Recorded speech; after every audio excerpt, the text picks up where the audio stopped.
Good afternoon, ladies and gentlemen. This is xhairymuppetx, and we are going to be casting another round of 16 series for the DreamHack Valencia. Up the top right side of the map, it is going to be the man whose name I have no hope of pronouncing correctly, and that is, of course, gosWser. Ghost dude. Whatever, man. The guy with the big W in his name is going to be Goss. Whatever. Yeah, so he's pretty awesome. Yeah, he is actually a US player playing for the Millennium Clan, and he did quite a decent job. In the round of 64, he beat Lysander, and he beat Lions, and he beat Stefano as well, which is good for him. Definitely congratulations. He did drop a game to Stefano, but doing a great job there. And in the round of 32, a little bit dicier, he beat Psionic, he beat Bling as well, but he did drop a game to Bling, which is obviously not good.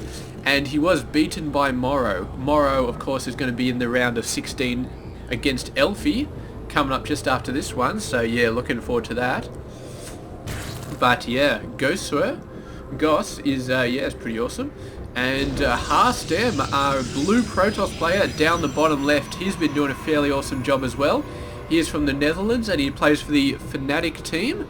It's actually spelt Fnatic without the first A, so yeah, some crazy spelling. And that clan is actually based in Australia and the UK, bit of both, so yeah, hats off to him, man. Going from an Australian-based clan, or half Australian-based clan, which means, as an Australian caster, I have to go for him, because, yeah, that's freaking awesome. But he did some pretty good stuff in the round of 64 as well. He beat LOL vs XD, whatever, the LOL vs Happy Face, without dropping a game. He beat Majestic, though he did drop a game to Majestic, and he was beaten by Ret, which is, you know, it's, I assume Ret's a pretty good player. So yeah, that's pretty fine. And in the round of 32, he beat Elfie and Minimath without dropping a game, which is, you know, it's pretty awesome considering that Elfie got into round of 16 as well, but did lose versus Verdi, which is interesting because he beat the guy who got into the round of 16, but he lost versus Verdi, and Verdi ended up getting knocked out of the tournament. So yeah, a little bit interesting, but moving on, having a go. Now, I have messed with my graphics settings a little bit, tried to tweak them to improve my FPS without losing too much. Now, I could get bad FPS if I turn off the shaders, but then it starts looking like, yeah, well, you don't get any sort of texture, it just looks really dodgy, so I've had to turn them on. But other than that, I've killed everything else that resulted in like massive FPS losses and stuff like that. So you may notice some differences, but you should also know that there's a lot less lag, hopefully. I won't promise there won't be any lag when we get into the super big battles, but I've been doing a couple of tests so far, and yeah, I think it's been doing pretty well. I don't know if this guy is trapped in here, or if there is a way out, but going for the double gateway out here. Yeah, he's going pretty awesome. What the hell was that? I don't know what that is. There was some big noise, and yeah, I don't think it was my phone, but we're gonna put my phone on silent anyway. And what have we got going on in this game? Some pretty good stuff. That was actually a bit of a lag thingy bob, but yeah, well, what can you do? I mean, what can you do? I'm gonna. I know what that noise was. That yeah, I was downloading something and it just finished. So yes, gonna get rid of that, and yes, we're gonna keep going on with the game. Now we do have a fair bit of drone production for gosWser, and so he's definitely getting up there, and definitely pushing the workers out ahead, as any good Zerg player will do. A Protoss player, meanwhile, is just going for some nice bit of army early on. He's not really teching up that much. He's barely getting any gas. He'd probably usually have the second gas up by now, but he's just going for some pretty basic sort of stuff. Although we do have a Stargate coming up now, so we'll have to start pushing out the gas now. And yeah, just going for this very, very early feint, and seeing what he can do here. He can take care of these lings, But I don't know if these zealots are going to be enough to take care of the queens. Probably not. So it's not quite a full gate all-in sort of stuff. You're just putting pressure, trying to stop the Zerg from getting that early third. I'm guessing is what he really wants to do. And meanwhile, he techs into a starport.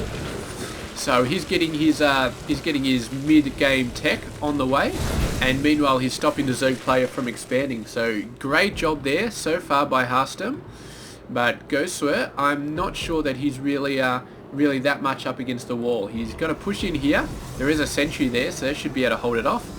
Ah, I like this. It's actually got these abilities here up the top, so really great stuff. I actually noticed when what was it? Let's have a look at the Stalker. Oh, he's just re-thingy-bobbed them back here. Does he have a Stalker anywhere? I'm pretty sure he does. Because yes, I have actually been using this interface, but it was not the official Blizzard version. The official Blizzard version came out last night or the night before with the patch. I was using a different version, which is pretty much the same as this, but it did not have these things up the top. So yes, now we can see whether Blink has been researched or not, which is pretty freaking awesome. And yeah, so that's a small improvement. I definitely like this one. But yeah, I guess this is the official Blizzard version. Guessing the last one must have been like a beta version that was just released on a website or something like that. So yeah, pretty awesome. But what's also pretty awesome is this Oracle. Now the Spore is not down yet. So we might, there we go, one worker going down. He's killed 3 total so far. Getting out of there though with a bunch of queens right up his ass. Meanwhile, what do we got going down here? A Void Ray coming out. So that is probably why he started building 70 Spore Crawlers, because of this Void Ray. Actually no, he hasn't built one down here. He definitely should though, because that Void Ray is going to start wrecking his world if he does not get it down. But he has moved out. He has got his 3rd base on the way. And he was actually supply catch for a little bit, so yeah, I don't know. Massling harass. I feel like it's not going to do too much for taking Harstem out, but it's definitely going to make this base very hard to defend. I mean, he does have a very fair amount of zealots, but I don't think he can hold off on the massive amount of lings that gosWser is producing, while at the same time keeping up his Void Ray switch. Because he needs to get out a decent amount of Void Rays, unless he's planning on just having the Void Rays as the accent to his ground army, as opposed to actually building up a Void Ray army which can do stuff by itself. Which I have a feeling that that's just what he's doing. He's just adding them in. And look at this, man, Infestors coming out as well. So gosWser really going for some higher tech options as well. We can see a Hive coming out, so he may be thinking about something else. What are these upgrades for these guys? Zergling, 1, and then they're getting 1 armor right now. Look at this battle, man. Some great force fields right there. He just needs to pull back a little bit, and then he's got the lings all to himself. Although they have taken out most of the zealots, I think he'll pull this off here and still be able to run away in time to get away from the infested Terrans. Just putting up those beautiful force fields, keeping the infestors on the other side of them. And this Void Ray is like, hang on, that's probably not a good thing to do, so he's probably going to pull back. And yeah, Harstem, he met a little bit of a wall there, but not really going to push him back. And unfortunately for him, the Zerg player hasn't expanded to this base yet. So he's just going to have to run in, he's just going to have to kill some creep. He doesn't have an observer, but this guy can scan when he really wants to. And here we go, he's going to push in again. But some infested Terrans actually blocking off all these guys. They cannot move, they're just surrounded. He doesn't have Blink, so they're all going to get wiped out. And the Void Rays trying to do some stuff, but with some infested Terrans come out, they will have to get out of there. And they're not moving when they should be moving. They're trying to hit the infested Terrans. That's a major mistake by Harstem, not paying attention, and the lings are going to take advantage. They're going to run straight in there. You've got some zealots right up against the Nexus, but I think it's still not going to be enough. Oracle trying to help out, and that may be enough, although this last zealot is going to go out. But last couple of lings come out, but some ling reinforcements coming in. He's building a whole crap load of sentries. He needs zealots, not sentries, and Forcefield's going to try and save them, but oh man, gosWser is definitely putting the pressure on right now. This Void Ray offensive their Void Rays aren't exceedingly good at taking out Lings or Infestors. Infestors maybe, but the Lings is just doing so much good stuff against these guys. And Void Rays versus Lings, I mean, why would you even bother? So we gotta have a look at the upgrades. He does not have Zealot Legs. I suppose he doesn't need Zealot Legs because the Lings will all come to him. But Zealot Legs definitely wouldn't hurt, and he really, really needs... I don't know, I guess maybe he doesn't want to go Zealots because he's scared of the Banelings. Maybe he's scared of the Ultras that can come out. And we do indeed have Ultras coming out right now, so... yeah, I mean, Void Rays will do exceedingly well versus Ultras, I can say that. As long as the Ultras don't just run past them straight away, but... yeah, it definitely looks like he's going to tech into a major amount of air at the moment. 2 more Stargates coming out, not really that many ground forces being produced. He's producing a few, but I think he's mainly just producing enough to hold off these Ling attacks when they happen. And here we go, the Zerg player is still on the 3rd base. I am a little bit surprised at this. I suppose he's doing alright, but income-wise he's actually a little bit behind the Protoss player. I mean, I assume that he's going to build a ton of workers off these infestors, not these infestors, these Ultras, because right now he's got the big beefy army. He can go out. I think maybe he's hoping to take this base out and then he'll get a 4th. But I would be getting a 4th off this attack anyway, regardless of whether it succeeds or fails.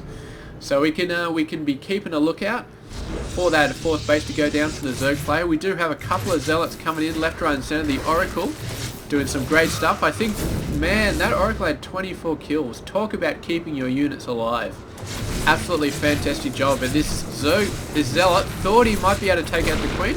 He actually did take out the Queen, man. The Ultras just sort of not knowing what the hell is going on here. And these guys going straight for the natural expansion. Protoss player not expecting that. He will have to run in his main army, but they're a little bit slow.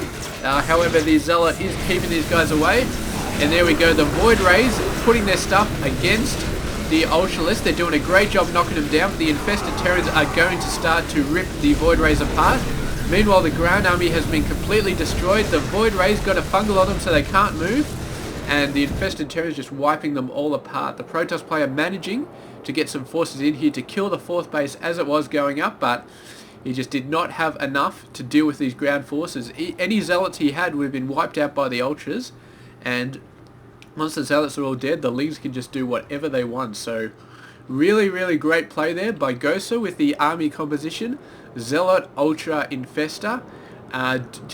They had a special counter for anything that Harstem sent against them. So really, really good play there.